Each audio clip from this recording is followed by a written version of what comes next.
Ada kesempatan lagi untuk mendengarkan akan firman Tuhan, meskipun kita banyak yang terpapar COVID, juga ada yang mungkin sakit flu biasa. Kiranya yang terpapar tetap memiliki iman yang teguh untuk tidak bimbang hatinya dan tetap percaya. Kepada yang lemah tubuh, mungkin sakit karena pancaroba dan lain sebagainya, Tuhan juga memberi kekuatan. Hari ini pun saya sebenarnya ada merasa kurang nyaman karena seperti mulai gejala mau flu. Jadi ya sama-sama kita menjaga kesehatan, tetap prokes dijalankan, yang sakit berobat dengan baik-baik dan tetap berdoa minta pertolongan Tuhan. Puji Tuhan. Kita akan langsung masuk di dalam firman Tuhan. Tema hari ini adalah iman dan pengetahuan. Sebelum kita masuk, mari kita membaca kembali perikop atau ayat firman Tuhan yang menjadi dasar daripada tema pada hari ini. Mari kita buka dalam 2 Petrus pasal yang ke-1, ayat yang ke-1 sampai yang ke-10 kalau saya tidak salah. Ayo mari kita baca bersama-sama semuanya ya. Sudah ketemu? Bacanya betul-betul diperhatikan kata demi kata ya, meskipun sudah beberapa 2 minggu terakhir ya, dibaca terus. Salam, ayat 1. Dari Simon Petrus, hamba dan rasul Yesus Kristus, kepada mereka yang bersama-sama dengan kami memperoleh iman oleh karena keadilan Allah dan juru selamat kita Yesus Kristus.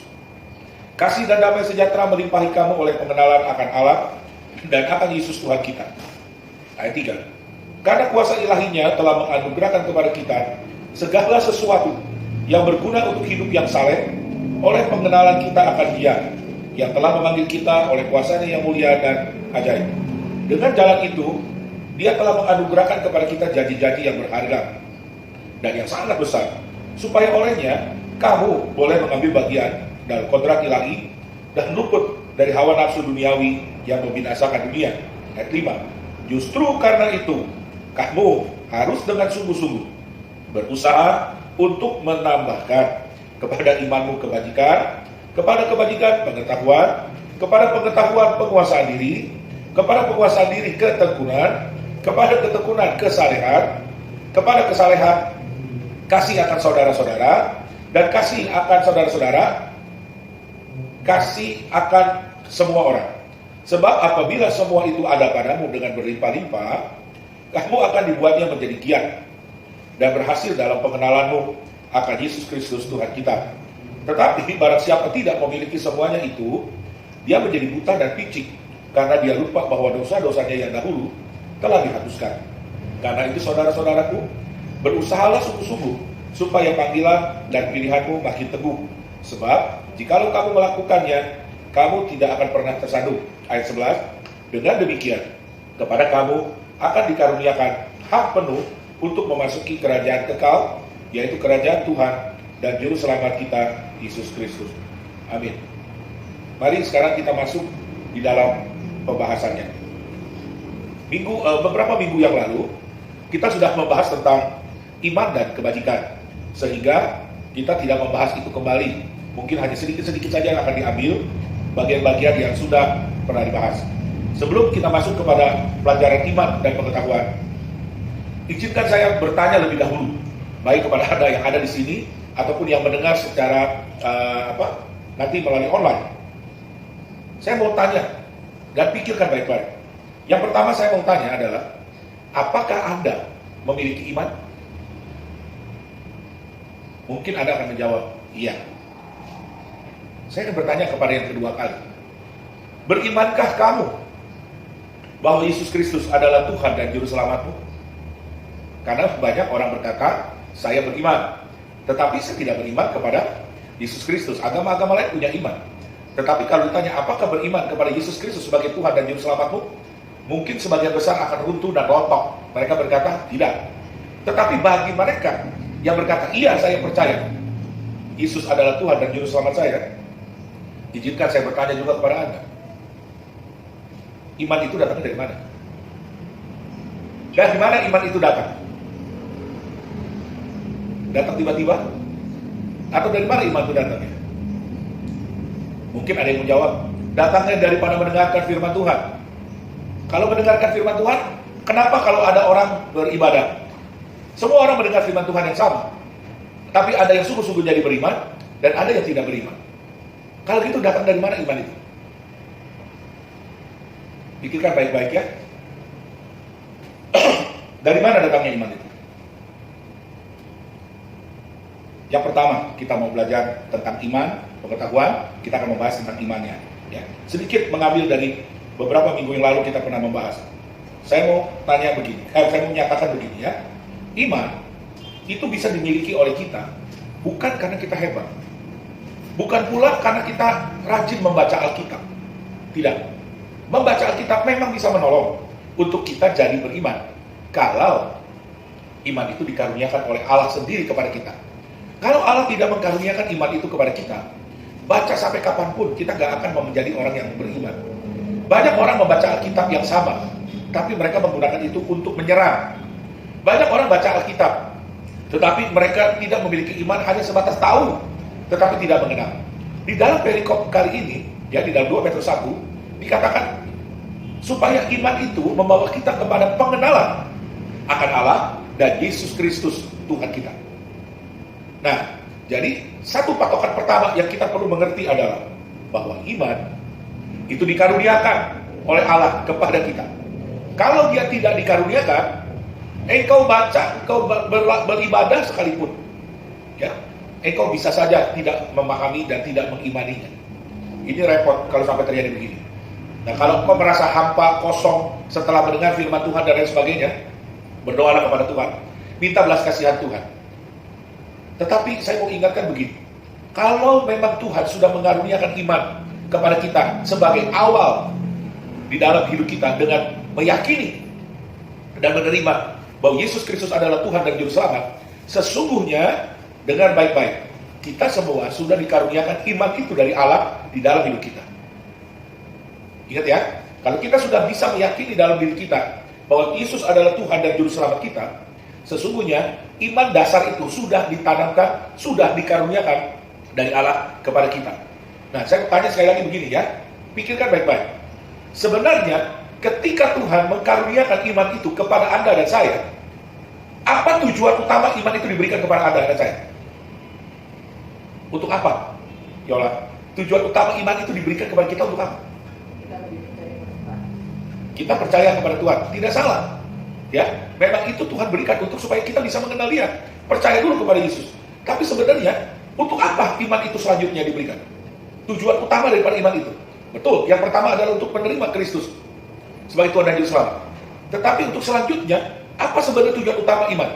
Untuk membuat engkau menjadi kaya, supaya engkau dapat beroleh kesembuhan? Bukan.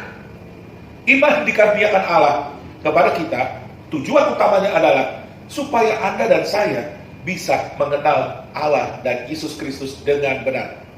Ingat baik-baik ini ya, saya ulangi.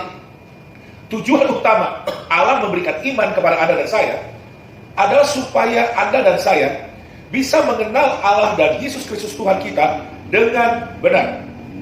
Itu sebabnya dikaruniakan iman. Yola katakan tadi, supaya kita mengenal Yesus Kristus. Benar. Memang itu tujuannya. Tapi secara garis besarnya, iman itu dikaruniakan supaya Anda dan saya bisa mengenal Tuhan dengan lebih baik. Iman itu seperti tangga awal untuk kita bisa meningkat lebih dan lebih tinggi lagi. Iman seperti mata uang yang berlaku di dalam kerajaan Allah. Yang mana dengan uang itu kita bisa menerima atau membeli kebenaran-kebenaran yang bisa masuk di dalam diri kita.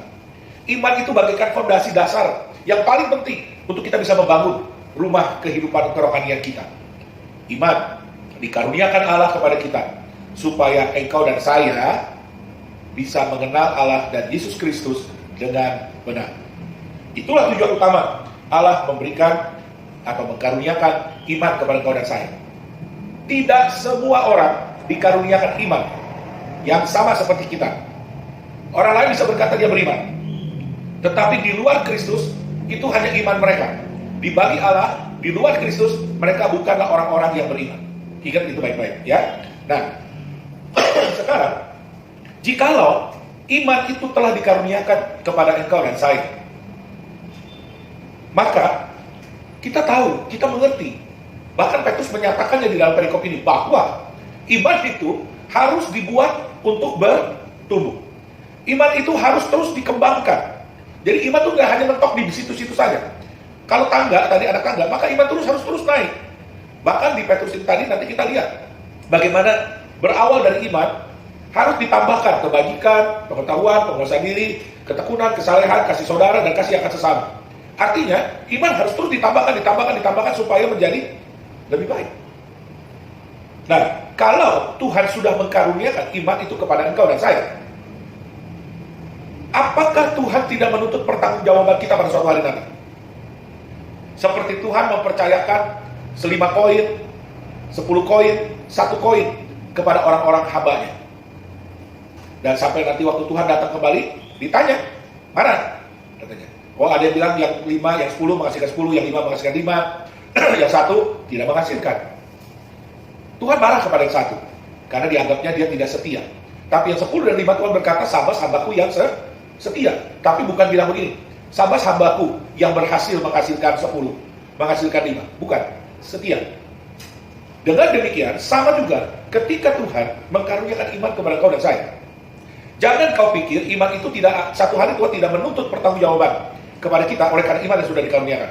Kalau kau dan saya tidak mau sungguh-sungguh belajar mengenal Tuhan, tidak mau memanfaatkan iman, benih iman yang sudah Tuhan tanamkan, satu hari kau dan saya akan bertanggung jawab di hadapan Allah.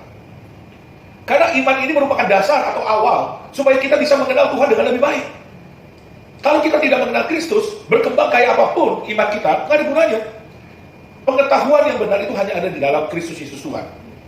Iman dikaruniakan, sekali lagi. Ingat, itu butuh tanggung jawab dari kita sekalian. Jadi jangan kau main-main. Kalau kau diberi iman itu, maka kau harus membuat iman itu bertumbuh dan berkembang. Kalau tidak, Tuhan akan berkata, kau bukanlah hambaku yang setia. Di dalam perikop tadi, di ayat 3, di ayat 5, dikatakan, tambahkan kepada imanmu. Ya, ada kata tambahkan kepada imanmu. Apa artinya? Iman itu artinya belum sempurna. Harus terus disempurnakan. Ditambahkan kebajikan, ditambahkan pengetahuan, dan terus seperti itu. Nah, karena kita sekarang diberi mengerti bahwa iman yang kita punya itu belum sempurna, maka kita harus belajar untuk menyempurnakannya dengan pertolongan Tuhan. Apa yang diajarkan oleh Petrus di dalam perikop ini, tambahkan kebajikan sudah dibahas. Sekarang tambahkan pengetahuan. Nanti sebentar kita bahas apa nanti maksud dengan pengetahuan itu. Sekali lagi, tujuan iman untuk kita mengenal Allah dengan benar. Jadi, terus kita harus belajar, menggali terus sampai kita betul-betul Tuhan berkata, sabas hambaku yang setiawan. Kalau dia berkata demikian, maka kita termasuk orang-orang yang diberi kepercayaan iman, bertanggung jawab terhadap iman itu, dan mengerjakan iman itu dengan setia, dengan perilaku, tindakan yang sesuai dengan firman Tuhan. Iman tanpa perbuatan pada dasarnya adalah mati. Orang percaya setelah menerima Kristus, dia baru menunjukkan tindakan-tindakan kehidupan orang yang beriman. Harus demikian. Dan kita perhatikan juga, ya, dari poin keempat, perhatikan di dalam perikop ayat 5, perikop ini di ayat 5 sampai yang ke-7 kalau saya tidak salah, dimulai dari iman, berakhir dengan apa? Coba perhatikan. Dimulai dengan iman, berakhirnya dengan apa? Bisa jawab nggak, Indra? Ya? Dengan kasih. Itu benar. Berawal dari iman, berakhir dengan kasih. Nah, semua yang harus ditambahkan kepada iman, tambahkan kebajikan, pengetahuan, penguasaan diri, ditambah-tambahkan, itu tujuannya untuk apa? Supaya tujuan akhirnya Ketika iman ditambahkan kebajikan, tambahkan pengetahuan, ditambahkan penguasaan diri, pada akhirnya semua harus berakhir pada satu titik yang namanya kasih. Kenapa harus berakhir pada kasih? Karena firman Tuhan bilang, barang siapa memiliki kasih, dia itu berasal dari Allah. Dan itulah orang yang mengenal Allah. Tujuan iman tadi apa? Supaya kita bisa mengenal Allah. Nah, kalau iman terus ditambahkan dan menghasilkan kasih, maka dengar baik-baik, tujuan iman itu tercapai. Karena kita menjadi lebih mengenal Dia. Terbukti di ayat berapa itu dikatakan begini. Kalau semuanya itu ada padamu, maka engkau akan dibuatnya menjadi giat. Dan apa? Coba tolong dibaca di ayat yang ke-7 mungkin. 8. Dibilang apa katanya? Coba Yola tolong baca. Apabila semuanya itu ada padamu dengan berlimpah-limpah, kamu akan dibuatnya menjadi giat dan berhasil dalam pengenalanmu akan Yesus Kristus Tuhan kita. Dibuatnya berhasil. Karena tujuan iman adalah pada mengenal Allah dan Yesus Kristus. Kalau iman itu ditambahkan dengan baik oleh tindakan-tindakan perbuatan-perbuatan tadi, maka dikatakan hasil akhirnya kasih. Dengan perbuatan kasih itu, maka engkau dibuatnya berhasil, atau tandanya engkau berhasil di dalam mengenal akan Allah. Sekarang kita masuk kepada pengetahuan. Dikatakan pada ayat yang ke-5, tambahkanlah kepada imanmu pengetahuan. Nah, jemaat Tuhan yang terkasih, saya mau tanya, apa itu pengetahuan yang dimaksud? Kalau saya tidak salah, kemarin saya sempat mendengar bahwa pengetahuannya ini hanya menyangkut pengetahuan tentang apa? Tentang Allah. Sebenarnya pengetahuan itu apa? Pengetahuan itu sebenarnya adalah begini definisinya ya. Peningkatan kesadaran. Sekali, peningkatan kesadaran yang diperoleh melalui studi dan pengalaman. Peningkatan kesadaran yang diperoleh melalui studi dan pengalaman. Anak kecil, dia tidak tahu yang benar sama yang salah. Mungkin ketika dia terima satu hadiah, tapi dia tidak suka, dia lempar mainan itu. Lalu orang tuanya bilang, tidak boleh seperti itu. Bahkan kalau perlu sedikit dipukul pantatnya. Supaya anak ini diajar untuk tahu bahwa itu tidak benar. Nah, anak itu ngerti, aduh kalau nanti begini lagi saya dipukul lagi. Besok dia nggak berbuat lagi. Maka ada pengetahuan baru yang dia terima. Peningkatan kesadaran yang didapat melalui studi dan pengalaman. Nah, pengetahuan ini lebih dalam. Bukan hanya sekedar etika, tetapi juga diajarkan melalui studi. Studi itu berarti penyelidikan yang lebih mendalam dan lain sebagainya. Akibatnya akan diperoleh pengetahuan. Jadi, ketika Alkitab berkata, tambahkan kepada imanmu pengetahuan, pengetahuan itu sebenarnya bukan hanya pengetahuan tentang Alkitab saja. Pengetahuan tentang Alkitab banyak orang tahu, banyak. Cuma beda-beda tujuannya. Nah, kita dibilang tambahkan pengetahuan. Pengetahuan tentang apa?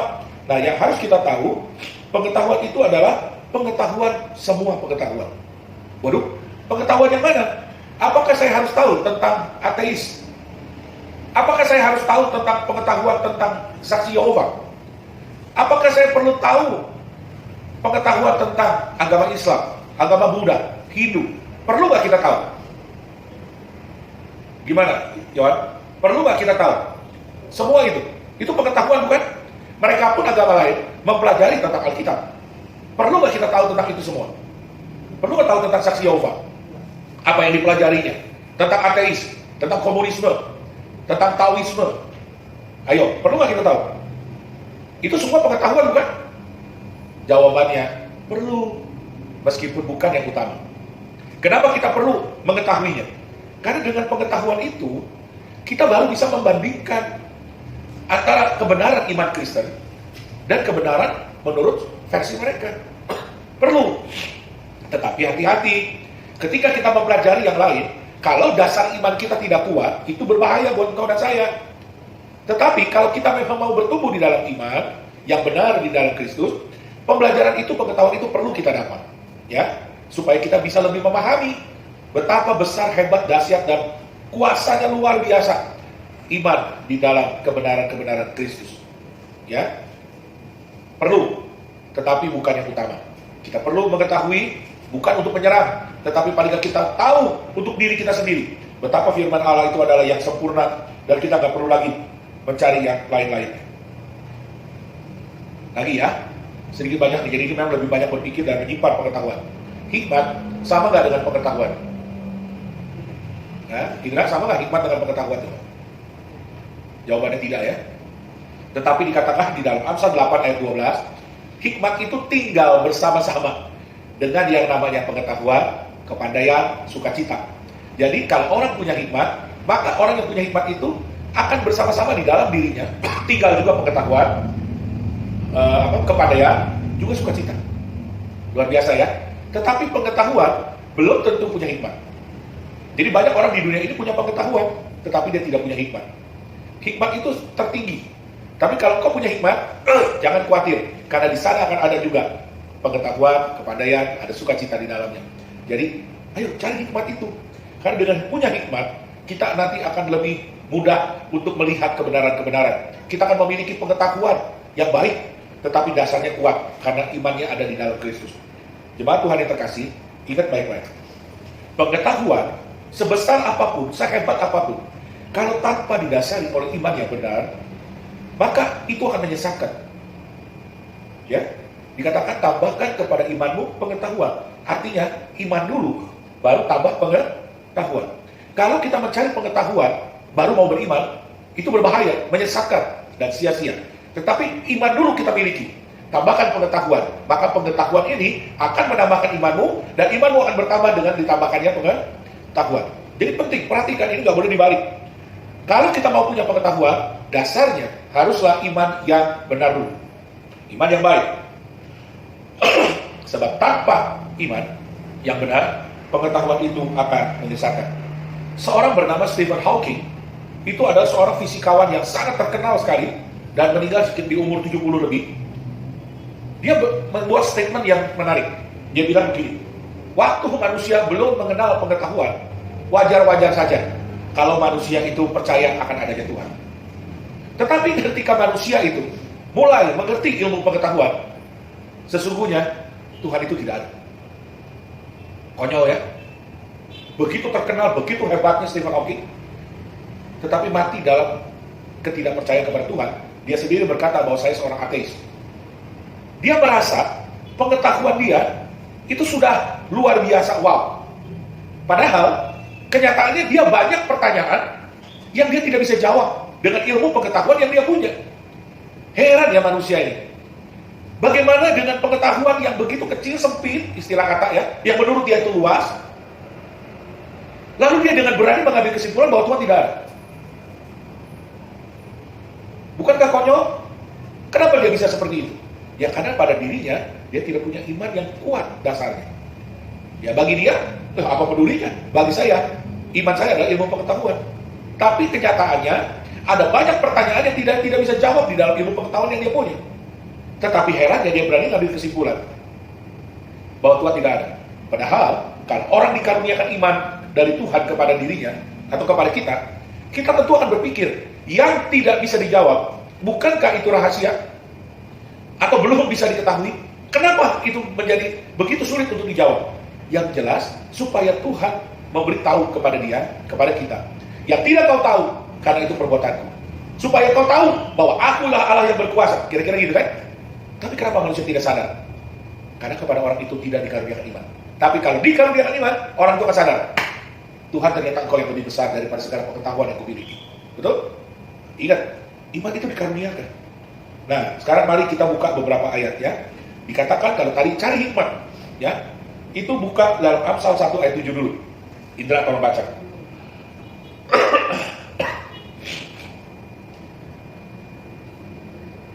Udah dapat Indra? Amsal 1 ayat 7? Sudah? Yola dulu deh, udah dapat. Tolong ya. Takut akan Tuhan adalah permulaan pengetahuan, Nah. tetapi orang bodoh menghina hikmat dan didikan. Oke. Takut akan Tuhan adalah permulaan pengetahuan. Jadi kalau kita mau memiliki pengetahuan, maka Anda harus takut akan Tuhan. Bagaimana Anda takut akan Tuhan kalau Anda tidak mengenal siapa Dia? Betul nggak? Kalau cuma tahu, cuma sebatas tahu. Tahu itu cuma tahu. Mengenal itu lebih intim. Bagaimana kita bisa lebih intim kalau kita tidak bergaul? Nah, iman diberikan. Tuhan katakan di ayat yang ketiga, dengan kuasa ilahinya, Allah mengkaruniakan kepada kita segala sesuatu yang berguna untuk kita bisa hidup saleh. Lihat di ayat 3. Jadi Tuhan mengkaruniakan itu, iman, firman Tuhan, Roh Kudus yang berguna dikaruniakan kepada Anda dan saya, supaya kita bisa hidup saleh. Bagaimana bisa hidup saleh kalau kita tidak mengenal Tuhan? Kalau tidak mengenal Tuhan, bagaimana mungkin kita hidup takut akan Tuhan? Betul? Nah, makanya Tuhan memberi anugerah kepada kau dan saya. Ketika Dia sudah tanamkan benih iman, kembangkanlah benih iman itu. Bekerja samalah dengan Roh Kudus supaya terus bertumbuh sampai pada pengenalan yang benar akan Allah. Ingat ya, kalau sudah dianugerahkan, betapa bahagianya. Kalau sudah dianugerahkan, satu hari kita harus bertanggung jawab. Tapi kepada mereka yang tidak dikaruniakan, kasihan mereka. Sehebat apapun, seterkenal apapun orang itu, satu hari berdiri di hadapan Tuhan, Tuhan akan buang. Coba buka Kolose 2 ayat 3. Yohan bisa tolong bacakan Kolose 2 ayat 3.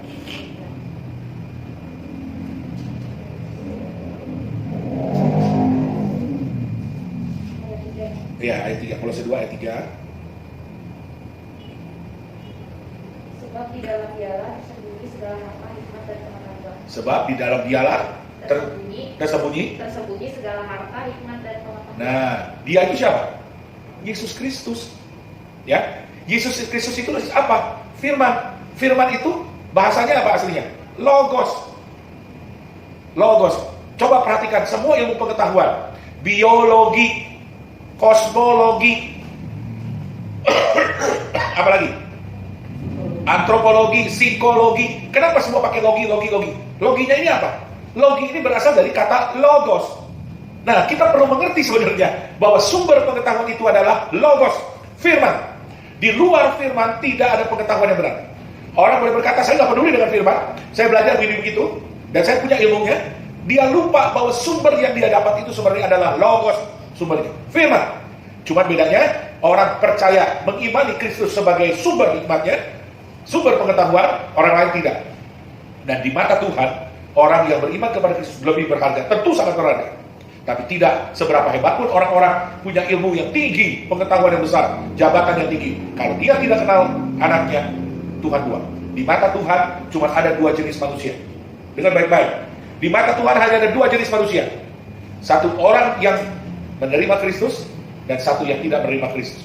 Yang menerima Kristus menerima keselamatan. Yang tidak menerima Kristus akan dibuang. Tidak peduli jabatan, kekayaan, kepintarannya seperti apa. Oke? Jemaat Tuhan, saya juga mau kembali bertanya, apakah pengetahuan yang dimiliki oleh manusia sampai setinggi apapun, apakah kehebatan pengetahuan, keluasan pengetahuan itu bisa menjawab seluruh pertanyaan yang ada di dunia ini? Bisa tidak? Pengetahuan yang luar biasa, pengetahuan yang hebat, bisakah semua itu menjawab semua pertanyaan yang ada di dalam kehidupan manusia? Bisa? Jawabannya tidak. Ya? Jawabannya tidak. Nah, kalau begitu, bagaimana? Kalau ada rahasia yang tidak bisa dijawab, maka disinilah kita perlu mengerti satu hal. Ketika pengetahuan, ketika rasio kita sudah tidak bisa menemukan jawaban keluar, pada saat itulah iman berperan. Karena dikatakan, tambahkan kepada imanmu pengetahuan. Iman itu adalah dasarnya. Jadi ketika segala sesuatu menjadi buntu, kembali kepada iman. Iman adalah percaya bahwa Tuhan adalah penguasa di atas segala-galanya.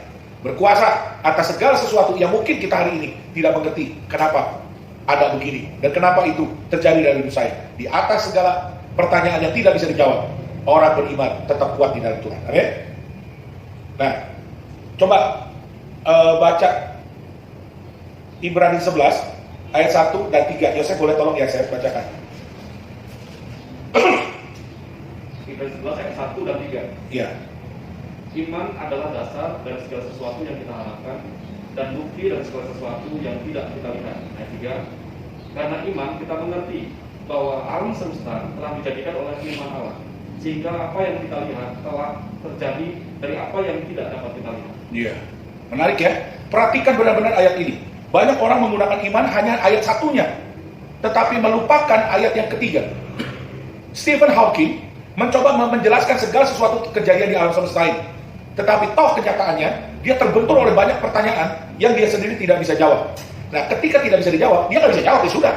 Tetapi bagi kita orang percaya, pada saat terbentur, iman menjadi andalan kita. Apa tuh iman? Ayat 3. Sekalipun kita, intinya gini, semesta alam ini kita nggak bisa menjelaskan, tetapi kita tetap percaya bahwa itu adalah Tuhan yang menjadikan. Itulah iman. Jadi jangan comot hanya ayat 1. Periksa ayat 3. Maksud daripada penjelasan iman itu adalah bukan saya belum dapat mobil, saya percaya nanti saya dapat. Saya percaya bisa disembuhkan, besok saya dapat. Bukan itu. Saya percaya kalaupun sesuatu ini terjadi dan saya tidak bisa menjelaskan, saya percaya bahwa Tuhanlah yang menjadikan dan berkuasa atas itu semua. Itu iman. Jadi iman itu sebenarnya percaya sungguh-sungguh bahwa Tuhan punya kedaulatan dan kekuasaan tertinggi. Itu iman. Ya. Kenapa coba manusia itu bisa mengalami seperti itu ya? Pengetahuannya terbatas dan lain sebagainya. Ini tadi saya ingatkan. Pengetahuan tanpa didasari iman yang benar akan jadi ateis. Contohnya Stephen Hawking. Dia mencoba begitu pintar. Kalau dia debat, dia selalu menang karena dia betul-betul menguasai ilmu pengetahuan. Tetapi banyak pertanyaan yang juga dia tidak bisa jawab. Karena dia tidak dilandasi iman, maka dia berkata, I am atheist. Ya, karena dia tidak punya iman. Jadi, kenapa manusia begitu sombong? Kenapa manusia tidak bisa menjawab semua pertanyaan? Kenapa pengetahuan begitu terbatas? Kenapa? Pak Tom bilang begini, karena ada 3 hal. Karena manusia pada dasarnya dicipta. 2, manusia itu terbatas. 3, karena manusia sudah terpolusi. Created, limited, dan polluted. Itu sebabnya pikiran manusia ini sudah dikotori oleh dosa. Ingat karena kau telah jatuh dalam dosa dan telah kehilangan kemuliaan Allah. Kehilangan kemuliaan Allah itu berarti kita tidak mengerti apa rencana dan kebesaran-kebesaran Tuhan. Bagaimana mungkin otak yang sudah terkontaminasi oleh dosa bisa mengerti si pencipta itu? Otak yang sudah begitu rusak, otak yang begitu kecil, bagaimana mengerti perbuatan Allah yang besar? Otak yang dicipta, bagaimana mungkin bisa mengerti apa rencana yang mencipta? Gak mungkin. Sebab itu kita mesti belajar mengerti ya, bahwa otak kita ini terbatas. Jangan sombong. Sesusah apapun hidup kita, jangan meninggalkan Tuhan. Karena kita terlalu tidak mengerti kenapa semua terjadi. Bukan berarti Tuhan tidak berkuasa. Sekalipun terbatas, ingat baik-baik, Tuhan di atas segala-galanya. Kalau kita tidak mengerti, itu tanda bahwa kau harus datang kepada Tuhan dan berserah dengan yakin penuh. Kalaupun, saya pernah bilang begini, kalau di dalam hidup, banyak hal kita tidak bisa menjawab pertanyaan. Mungkin satu ketika Tuhan akan menjawab. Percaya? Tetapi bagaimana kalau sampai mati, Tuhan tidak menjawab apa yang menjadi pertanyaan kita? Masalah nggak? Ya bagaimana orang Tuhan nggak menjawab? Tuhan tetap berhak berdaulat atas itu. Mungkin, saya bilang, nanti waktu di sorga kita akan dijelaskan oleh Tuhan. Betul nggak? Ya mungkin saja. Tapi bagaimana kalau sampai di sorga pun kita tidak mendapat penjelasan? Saya cuma bilang begini, nggak penting lagi lah. Kalau sudah di sorga, nggak penting lagi pertanyaan-pertanyaan di dunia ini. Udah cukup, udah hidup bahagia di sana, betul? Jadi selalu beriman. Apapun yang Tuhan izinkan terjadi dalam hidup orang percaya karena didasari iman yang benar, percaya Tuhan berdaulat atas hidupmu dan Tuhan tidak pernah merancangkan kecelakaan dalam hidupmu, tetapi Tuhan merancangkan hari depan yang penuh dengan harapan. Jadi ingat ya saudara-saudara terkasih, Allah adalah sumber pengetahuan itu. Kalau kita mau punya pengetahuan, datangnya dari Allah. Imannya harus kepada Allah, sumbernya dari sana, dan mulai mencari pengetahuan. Tapi jangan dibimbangkan dengan pengetahuan yang lain, karena sudah jelas bahwa di luar Kristus tidak ada pengetahuan yang benar. Engkau boleh berkata punya pengetahuan banyak, tapi di luar Kristus engkau tidak berguna pengetahuanmu itu. Satu hari kau akan dibuang. Tapi orang yang mendasari pengetahuannya dengan iman yang benar di dalam Kristus Yesus Tuhan, tidak akan pernah menjadi kecewa. Jadi saudara yang terkasih, ingat ya, bahwa ketika Tuhan memberikan iman kepada kita, iman itu adalah karunia dari Allah. Ketika itu dikaruniakan kepada kau dan saya, iman harus dipertanggungjawabkan pada satu hari ketika kita menghadap Allah. Dan iman itu belum sempurna yang sekarang diberikan. Harus terus diupayakan bertumbuh, supaya dia terus menjadi lebih disempurnakan, sampai engkau mengerti dan bertindak di dalam kasih. Karena orang yang bertindak dengan kasih di dalam hidupnya, mengerti kasih dan melakukan kasih, itulah orang-orang yang berasal dari Allah dan mengenal Allah. Jadi bersyukurlah ketika kau dikaruniakan oleh Allah iman, ya. Dan dengan iman ini harus bertumbuh, maka engkau harus tekun untuk menggali firman Tuhan. Cari dulu kerajaan Allah dan segala kebenarannya, maka semuanya akan ditambahkan kepada kamu. Terus menggali firman, Tuhan akan tambahkan pengetahuannya. Tuhan tambahkan pengetahuannya. Makin kau mengerti kebenaran, engkau akan berujung kepada kasih yang melimpah dalam hidupmu, dan engkau dinyatakan sebagai anak-anak Tuhan yang berkenan. Yang satu hari Alkitab tadi katakan perikopnya, engkau berhak diberi kuasa penuh untuk engkau bisa masuk di dalam kerajaan anaknya. Paham ini semuanya? Jadi kita harus terus menambahkan pengetahuan yang didasari oleh iman kepada Tuhan. Baik, selamat menambahkan iman melalui pengetahuan. Tuhan memberkati. Amin. Mari kita berdoa. Ya Bapa, hamba telah menyampaikan apa yang harus disampaikan. Kiranya firman Tuhan ini membuka wawasan dan hati pengertian kami, supaya iman kami makin bertumbuh karena pengetahuan yang Tuhan berikan. Ampuni kami kalau selama ini kami diberi iman oleh Tuhan, tapi kami tidak pernah memanfaatkan iman itu untuk bertumbuh. Kami tidak pernah memanfaatkan iman ini menjadi dasar untuk kami lebih berkembang dan bertumbuh dalam pengetahuan, kebajikan, kesabaran, dan lain sebagainya. Ya Bapa, hari ini kami sudah mendengar, dan hamba-Mu telah berhenti berbicara. Doa hamba, ya Tuhan, sebagaimana Engkau memberikan urapan kepada firman-Mu dan urapi kami sekalian, tolong kami menjadi pelaku-pelaku daripada firman, yang bukan hanya mengerti kebenaran firman, tetapi melakukannya. Bukan hanya tahu, tapi kami lebih sungguh-sungguh mengenal akan Tuhan, bahwa iman dikaruniakan, dan kami bertanggung jawab untuk iman itu terus bertumbuh, sampai kami mengenal akan Tuhan yang dengan benar, yaitu mengenal Allah dan Yesus Kristus, Putra-Mu yang tunggal, Tuhan dan Juru Selamat kami. Terima kasih Bapak. Hamba berhenti bicara, Roh Kudus tolong terus berbicara di dalam hidup setiap kami. Dalam nama Yesus, kami bersyukur dan alaskan doa ini. Amin.